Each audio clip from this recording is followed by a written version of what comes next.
आपके साथ मैं हूं अनुया यादव। भारत में स्टेंट के दाम क्या कम हुए? विदेशी कंपनियों ने भारतीय मार्केट से हाथ खींचने शुरू कर दिए। मुनाफा कम होने के डर से ये विदेशी कंपनियां अपनी न्यू जनरेशन या प्रीमियम स्टेंट को भारतीय बाजार से वापस लेना चाहती है।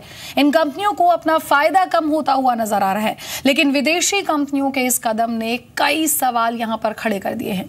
क्या आने वाले समय में भारतीयों को दिल का इलाज कराना बड़ा सिरदर्द साबित होगा? क्या भारतीय बाजार में अच्छी क्वालिटी के स्टेंट की कमी हो जाएगी? इस पर हम आज लेकर आए हैं हमारी एक खास पेशकश। तमाम खास मेहमान हमारे साथ जुड़ेंगे, लेकिन सबसे पहले आप ये रिपोर्ट देखिए।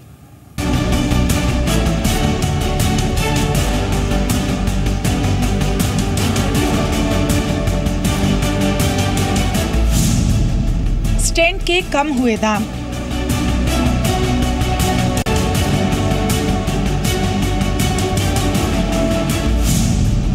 विदेशी कंपनियां हुई परेशान।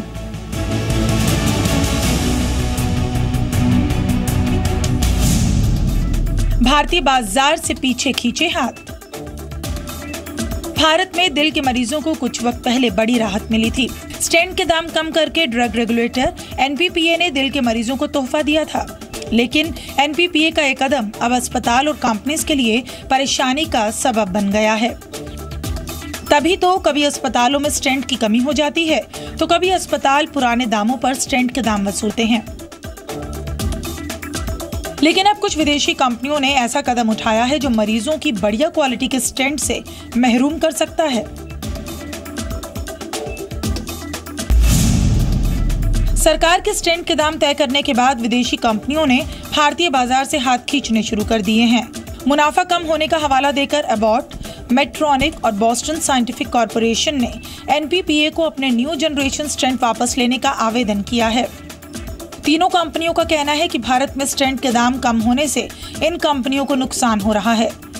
2 महीने पहले एनपीपीए ने स्टेंट के दाम 75% तक घटा दिए थे।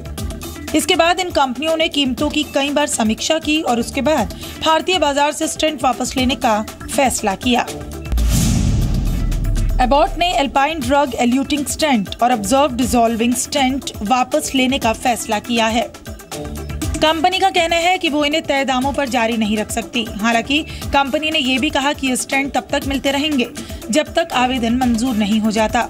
वहीं आने वाले समय में एबॉट के एक्सियन स्टेंट मिलते रहेंगे। मेडट्रॉनिक भी अपना रेजोल्यूट ऑनिक्स ब्रांड वापस लेना चाहती है। साथ ही मेडट्रॉनिक ने साफ किया कि फैसला आने तक बाजार में स्टेंट मिलते रहेंगे। वहीं बॉस्टन साइंटिफिक ने हाई एंड स्टेंट सिनर्जी और प्रॉमिस प्रीमियर वापस लेने के लिए आवेदन किया। बेशक ये कंपनियां स्टेंट मिलते रहने का दावा करें, लेकिन medical technology association of India का कहना है कि कीमतें तय होने से भारतीय बाजार में अच्छे स्टेंट की कमी हो सकती है। यानी आने वाले दिनों में दिल के मरीजों को दिक्कत का सामना करना पड़ सकता है। ब्यूरो रिपोर्ट, जी मीडिया। तो 3 बड़ी ऐसे एमएनसीज है जो कह रही है कि हम जो अपना हाई एंड स्टेंट है उसे यहाँ पर वापस ले लेंगे, लेकिन कुछ और आंकड़े हैं हमारे पास, आप उन पर नजर डालिए। देखिए किसका कितना हिस्सा है। एमएनसीज का करीब 60% यानी कि 59.5% हिस्सा है यहाँ बाजार में। भारतीय कंपनियां जो स्टेंट बनाती है उनका 40.5% हिस्सा है। हम आपको बता दें कि एमएनसीज जो है वो अपने स्टेंट की जो मैक्सिमम कीमत है वो भी 30,000 रुपए ही रख सकती है। एबॉट वेस्कुलर 29% हिस्सा रखती है, मेडट्रॉनिक 21.3% और बॉस्टन साइंटिफिक का 9.2% है। ये 3 वो बड़ी कंपनियां हैं जो यहाँ पर कह रही है कि हम अपने हाई एंड स्टेंट्स जो है उन्हें वापस ले लेंगे। मेरिल लाइफ साइंसेज 13.6%, वैस्कुलर और शाहजानंद भी वो भारतीय कंपनियां हैं। ये 3 भारतीय कंपनियां हैं बड़ी, जिनका हिस्सा आप यहां पर देख सकते हैं। जाहिर तौर पर एमएनसी से काफी कम है ये वाला हिस्सा।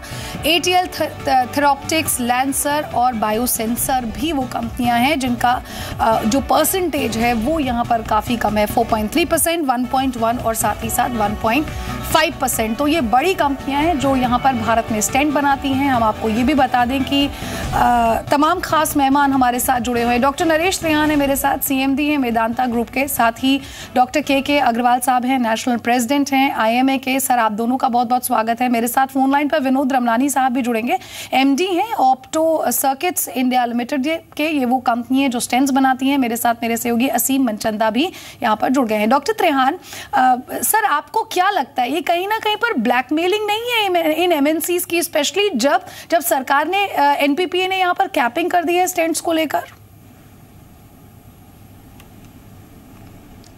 नहीं, देखो ऐसा है, इसको डिटेल में देखना चाहिए हमें। एक तो बात यह है कि जो सरकार ने कदम उठाए स्टेंट्स को कैपिंग करने के, वो तो बहुत अच्छे हैं और वो पब्लिक के हित में हैं और वो ट्रांसपेरेंसी लाएंगे हमारे मेडिकल सिस्टम में, यह तो अच्छी बात है।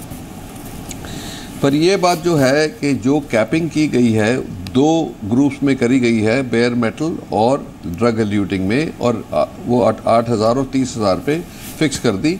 जो आज के दिन में स्टेंट्स अवेलेबल हैं उनकी प्राइस उस दायरे में आ गई और इससे सबका फ़ायदा हुआ। अब कंपनीज जो ज़्यादा मुनाफा उठा रही थी उनके लिए कुछ तकलीफ़ होगी, पर वो भी मान गए हैं कि हम ये स्टेंट देंगे। तो इंडियन भी बन रहा है और बाहर से भी आ रहे हैं, तो वो प्रॉब्लम तो सॉल्व हो गया हमारा।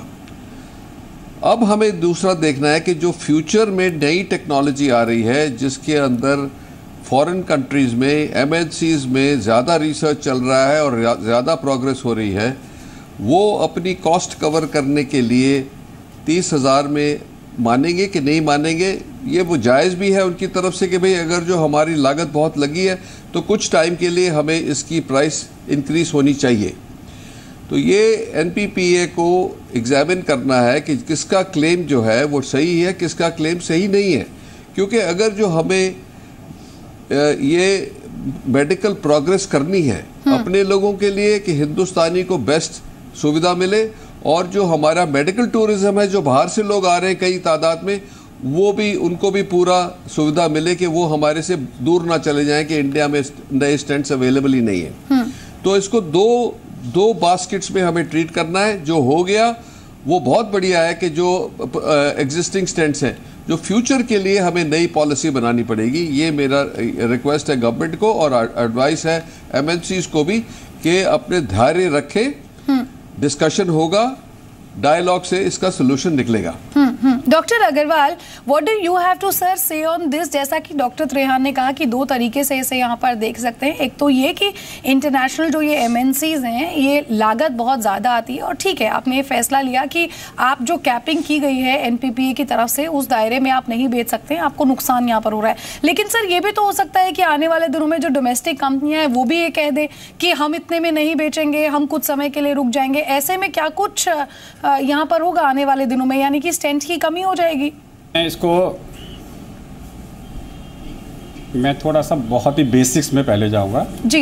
Late us forget about NPPA, let us talk about कि 2 क्लासिफिकेशन होते हैं दवाइयों के, ड्रग्स के एंड डिवाइसेस के। Number 1 is NLEM, number 2 is non NLEM। NLEM का मतलब है national list of essential medicines, and दूसरा होता है non essential list of essential medicines. आज की डेट में NPPA ने जो एग्जिस्टिंग स्टेंट्स हैं उसको NLEM में डाल दिया, यानी कि उसका प्राइस फिक्स करने की पावर्स दे ली और प्राइस को फिक्स कर दिया। लेकिन this is does not include कि फ्यूचर के सारे स्टेंट्स भी ऑटोमेटिकली NLEM में आएंगे, नहीं। जो भी स्टेंट्स जिन लोगों ने सरकार में अप्लाई किया उन्होंने उन सबको माना कि ये सारे non inferior to each other हैं, उन्होंने उसको NLEM कैटेगरी में डाल दिया, वो प्राइस फिक्स में आ गए।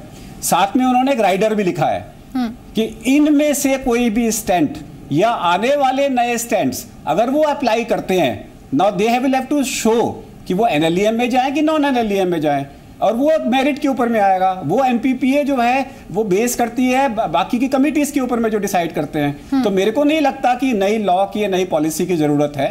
नए स्टेंट्स आएंगे, they will apply non NLEM category. Non NLEM के अंदर में प्राइस फिक्स नहीं होता, उसमें सरकार प्राइस को छेड़ नहीं सकती। जैसे डॉक्टर तिहान ने कहा है कि नॉन NLEM के अंदर में जो नया प्राइस आएगा, आप बोल दो कि भाई 2 साल के अंदर में आपका प्राइस जो मर्जी रखो, 2 साल के बाद में वो NLEM में आ जाएगा, वो सोचा जा सकता है। लेकिन आज की डेट में जब भी कोई नया मॉलिक्यूल, नया सॉल्ट, नई टेक्नोलॉजी आती है, when they apply, it can not become automatically NLEM, it has to be applied for why it should not be put into NLEM, वो जस्टिफिकेशन देना पड़ेगा। और अगर वो नॉन, जैसे फॉर एग्जांपल एक BP की दवाई है लॉसार्टन, वो NLEM में 1 रुपए की है। अभी नई दवाई एजिलसार्टन आ रही है मार्केट में, वो 19 रुपए की है, तो वो नॉन NLEM है ना। लेकिन आपके पास चॉइस है, नॉन NLEM लिखो कि NLEM लिखो। तो जब नई स्टैंड आएगा तो आपके पास चॉइस रहेगी कि नया स्टैंड मान लो 1 लाख का है और NLEM स्टैंड मान लो 28,000 का है, लेट पीपल चूज।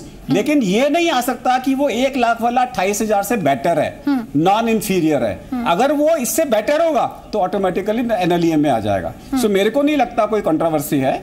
आज की डेट में जो भी नई टेक्नोलॉजी आएगी, चाहे वो ड्रग्स हो, चाहे वो डिवाइसेस हो, जैसे ड्रग्स में नई टेक्नोलॉजी आती है वो नॉन NLEM में आती है, unless it is shifted to NLEM। ठीक है, तो उसी तरीके से स्टेंट्स भी आएंगे। जी doctor Agarwal, I also want to understand कि जो ये MNCs ने स्टेंट्स को वापस लेने की, या यूँ कहें कि इन्हें इन कीमतों पर बेचने की बात नहीं कही है, मैं ये समझना चाहूँगी सर कि क्या क्वालिटी के साथ कहीं ना कहीं कॉम्प्रोमाइज नहीं होगा? जाहिर तौर पर हर कोई ये चाहेगा कि फिर जो बेटर क्वालिटी ऑफ स्टेंट है।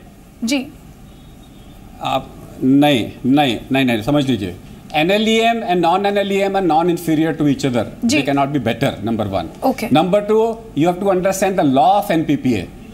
The legal affairs and the legal law position of NPPA is कि कंपनी किसी भी प्रोडक्ट को अगर NLEM में डाला, विड्रॉ नहीं कर सकती। It is illegal to withdraw.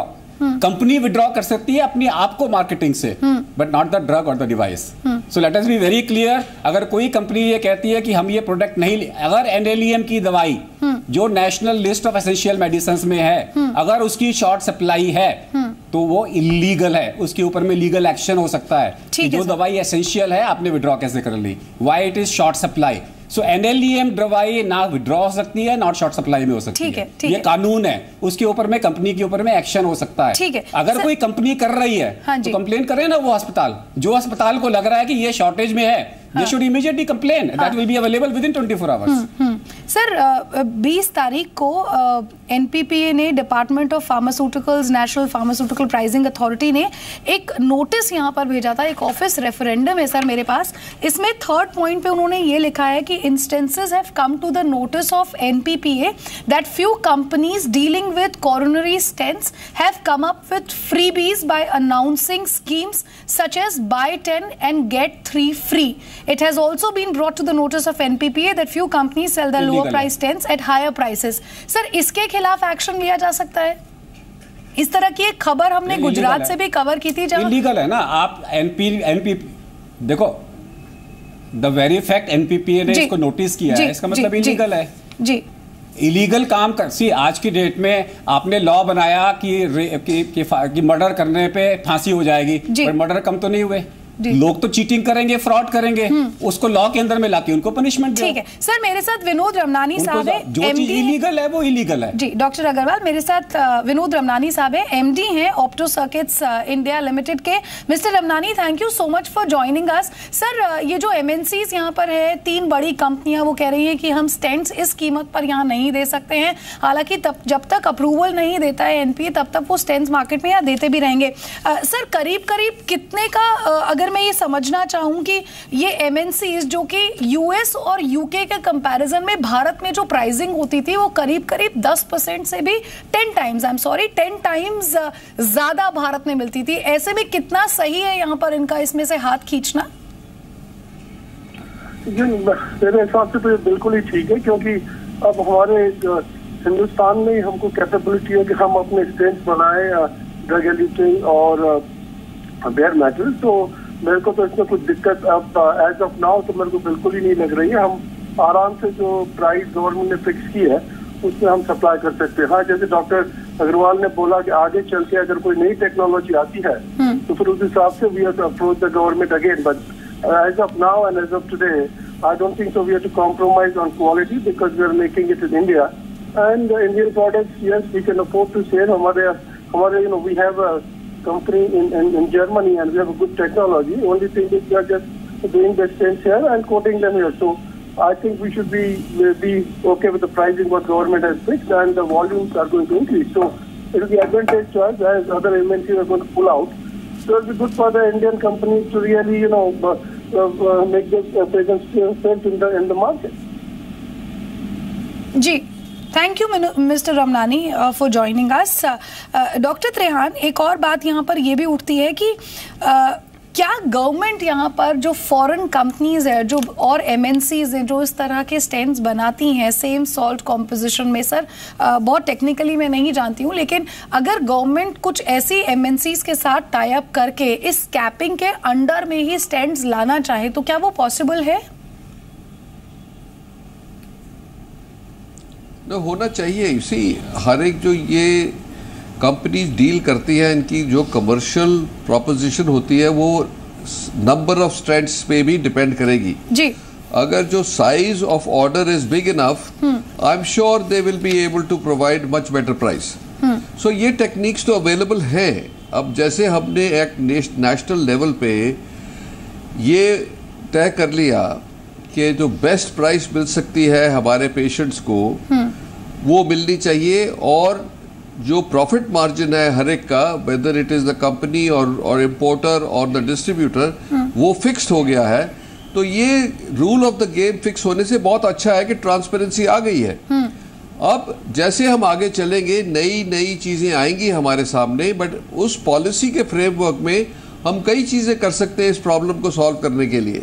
सो सिर्फ इतना है कि we have to be sensitive to the need of the patient and sensitive to the fact कि क्या नई टेक्नोलॉजी कितना फायदा कर रही है, किस कॉस्ट पे कर रही है, वो जस्टिफाइड है कि नहीं है।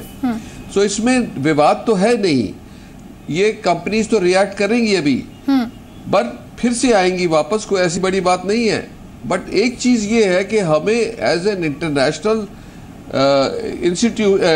country where we have to be fair to everybody, we must play the rules by international rules, so that ये ना हो कि हम आइसोलेट हो जाएं।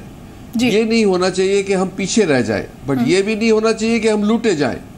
सो दो उसके बीच में जो बैलेंस निकालना है ये बहुत ज़रूरी है। और NPPA और NLEM जो अथॉरिटीज़ हैं, they should be talking to the users, the providers, the patients, and then decide in the best interest कि क्या होना चाहिए आगे चलने के लिए। ठीक है सर, मेरे साथ असीम मनचंदा भी है। असीम, हमने जी बिजनेस ने शुरुआत की थी कि कैसे जो स्टेंट की कीमतें हैं।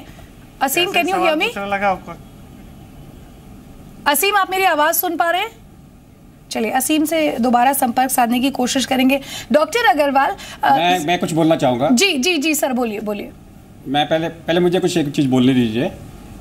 अब मान लीजिए हम ये बात को मानते हैं कि कोई कंपनी एक दवाई एक स्टेंट को ला रही है और वो स्टेंट भारत सरकार बोलती है कि हम इसको नॉन NLEM में नहीं लाएंगे जी, और वो कंपनी कहती है कि मैं इसको इंडिया में लॉन्च नहीं करूंगा। Now you have to understand, आज की डेट में कैंसर की अभी भी 70% दवाइयाँ जो लास्ट 5 साल में आई है इंडिया में अवेलेबल नहीं है, लेकिन इंडियन का एक लॉ है, under that law you can import any medicine for personal use. तो अगर मान लो नॉन एमरजेंट कंडीशन में मेरे को एक पर्टिकुलर डिवाइस चाहिए, नॉन एमरजेंट कंडीशन मेरे को एक पर्टिकुलर डिवाइस चाहिए, even today there is a law, I can import anything, any device from anywhere in the world, वो लीगली मेरे को अलाउड है। लेकिन ऐसा नहीं होना चाहिए कि मैं नया उसको डिवाइस को नॉन NLEM में लाऊं और फिर हर आदमी को बोलूं कि यही वाला स्टेंट यूज करे। नो, इसके लिए आज की डेट में कोई कंट्रोवर्सी नहीं है। जब नई टेक्नोलॉजीज आएंगी, let them talk to the government, we are with them. IMA is with all the new technologies to come into नॉन-NLEM। IMA का कोई ऑब्जेक्शन नहीं है कि अगर आप नई टेक्नोलॉजी लाते हो और उसको आप नॉन NLEM में लाना चाहते हो, you justify why you want to bring it in non NLEM, then that will be only to affordable society. ठीक है सर, आप जो कह रहे हैं कि बहुत सारी दवाइयां ऐसी है जो आप अगर मंगवाना चाहे तो मंगवा सकते हैं, लेकिन सर वो सोल्यूशन तो उन लोगों के लिए हुआ जो अफोर्ड कर सकते हैं उसे। जी सर, उसी की तो बात, जो जिसको हर आम आदमी के लिए NLEM सफिशिएंट है ना। आपने राशन किया आटे को, मैदा राशन में नहीं है, तो आटे से आपका काम चल जाएगा ना, मैदा क्यों खाना आपको? ठीक है, असीम मनचंदा मेरे साथ जो 90% लोग हैं उनको NLEM का स्टैंड सफिशिएंट है। ठीक है सर, असीम मनचंदा मेरे साथ है। असीम, आप अगर कुछ सवाल पूछना चाहे डॉक्टर त्रेहान से या डॉक्टर अग्रवाल से आप पूछ सकते हैं, लेकिन देखिए जी बिजनेस पर हमने शुरुआत की थी इस बात की कि कैसे स्टेंट की ज़्यादा कीमत होने की वजह से बहुत सारे लोग जो हैं वो परेशानी फेस करते हैं और इलाज बहुत महंगा हो जाता है, जिसके बाद सरकार ने कदम उठाया और स्टेंट की कीमतों में यहाँ पर कमी भी आई। लेकिन MNCs का इस तरह से हाथ खींचना, अब NPPA जो कि हमारे मेहमानों ने साफ कर दिया है कि कोई एक्शन यहां पर नहीं ले सकता है क्योंकि वो कंपनी टू कंपनी डिपेंड करता है। लेकिन अगर आने वाले दिनों में डोमेस्टिक कंपनियां भी ये कह देती है कि हमें पूर्ति नहीं हो रही है, हमारा स्टेंट जो है हमें उतना प्रॉफिट मार्जिन नहीं दे रहा है। Let me clarify, MNC एक चीज मैं बता देना चाहता हूँ कि 2 महीने हुए हैं NPPA को कैप किए हुए। हमने सब मुद्दा सबसे पहले ये उठाया था, उसके बाद 2 महीने हुए NPPA को कैप किया और तमाम हथकंडे जो है वो कंपनी अपना रही है। पहले कभी स्टंट जो है हॉस्पिटल से गायब हो जाते हैं, उसके बाद एक स्कीम आती है जिसमें कहा जाता है कि आपको 10 स्टंट के साथ जो है 3 स्टंट जो है फ्री दिए जाएंगे। आप ऐसे कीजिए। तीसरा फिर हथकंडा था कि हम अपने जो है हाई एंडिंग स्टंट्स जो है उनको मार्केट से जो है वापस ले लेंगे क्योंकि हम उसको इस मार्केट में नहीं दे सकते हैं। तो ये सब तमाम हथकंडे हैं जो अपनाने की कोशिश कर रही है कंपनियां। हालांकि NPPA की तरफ से क्लियर है कि जो अगर आपने एक बार मार्केट में अगर वो दवा या जो भी स्टेंट लॉन्च कर दिया तो 6 महीने से पहले आप जो है उसको वापस जो है वो नहीं ले सकते हैं। ये DPCO का 2013 का ऑर्डर है। तो कहीं ना कहीं अब इसका रास्ता निकालने की कोशिश की जा रही है और जो हम NPPA की बात करें तो इसके ऊपर लगातार नजर बनाए हुए हैं और हो सकता है कि आने वाले दिनों में इन कंपनियों के खिलाफ किसी तरह की कार्रवाई जो है वो भी हो। Doctor Trehan, I have again NPPA का एक 16 जनवरी 2017 का ऑफिस मेमोरेंडम है सर, जिसमें इम्पोर्टेड जो स्टेंट्स हैं उसकी जो मिनिमम कीमत आती है वो 40,000 रुपए है, लेकिन मैक्सिमम 1,98,000 में उसे यहाँ पर दिया जाता है। सिमिलरली सर डोमेस्टिक की कीमत 55,000 आती है, 1,95,000 रुपए तक मैक्सिमम उसे बेचा जाता है और जो प्रॉफिट यहाँ पर करीब करीब दिखाता है वो 1,026% और 892% के करीब करीब दोनों का यहाँ पर आता है। सर ये प्रॉफिट मार्जिन बहुत ज्यादा था और ऐसे में कंपनियों के लिए जाहिर तौर पर झटका तो ये होगा कि जिस स्टेंट को वो करीब करीब 2 लाख रुपए में बेचते थे, अब उन्हें वो यहाँ पर 8,000 रुपए, 20,000 रुपए, 30,000 रुपए से ज्यादा में वो नहीं बेच सकते हैं। ऐसे में क्या अब NPPA कोई एक्शन ले सकता है या फिर सरकार किसी तरह के फॉर्मूले पर आ सकती है, जैसा कि आप कह रहे थे कि कोई रास्ता यहाँ पर निकालना होगा?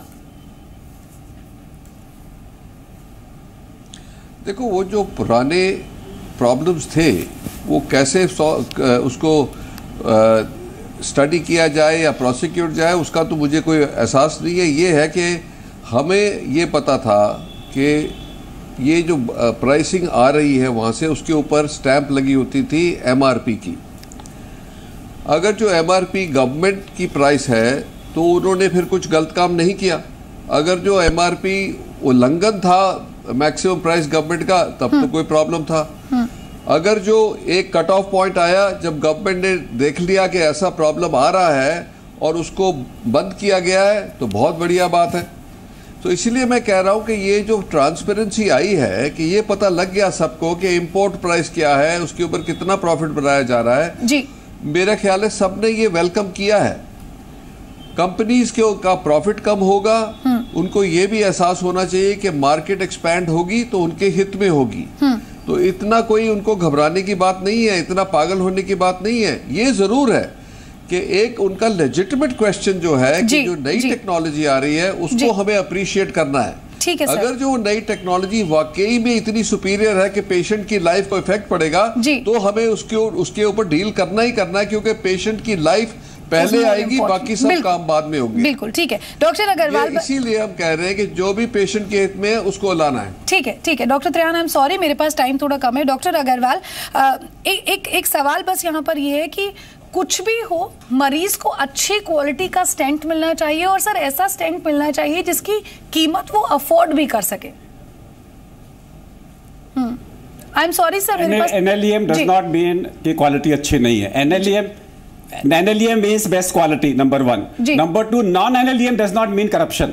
अगर सरकार को लगता है जब भी कोई भी चीज को आप NLEM में लाओगे वो सस्ता होगा, ये सरकार को पहले कर देना चाहिए था। और अगर आप उसको NLEM में नहीं लेकर आओगे तो प्रॉफिट मार्जिन हमेशा ज्यादा होगा। और वो प्रॉफिट मार्जिन का मतलब ये नहीं है कि करप्शन है। ठीक है, ठीक है। Thank you so much sir for being with us, doctor Agarwal, doctor Treyan, thank you so much. Aseem Manchanda, आपका भी बहुत बहुत शुक्रिया यहाँ पर। तो इन MNCs ने यहाँ पर ज़रूर अपने हाथ पीछे खींचने की बात कही है कि वो ये हाई क्वालिटी स्टेंट्स जो है वो बाजार में अब आने वाले दिनों में नहीं लाना चाहते हैं, क्योंकि प्रॉफिट मार्जिन का हवाला उन्होंने यहाँ पर दिया है। लेकिन जैसा कि खास मेहमानों ने यहाँ पर साफ कर दिया है कि better quality of stents will also भी अवेलेबल, टेक्नोलॉजी बेटर होगी, उस तरह के स्टेंट्स भी बाजार में ज़रूर आएंगे। और कोशिश यही होगी कि उन्हें यहाँ पर एक रीजनेबल अमाउंट के तौर पर ही आम आदमी को या फिर किसी भी ज़रूरतमंद को मुहैया कराया जाए। हमारी इस खास पेशकश में फिलहाल इतना ही। दीजिए इजाज़त, नमस्कार।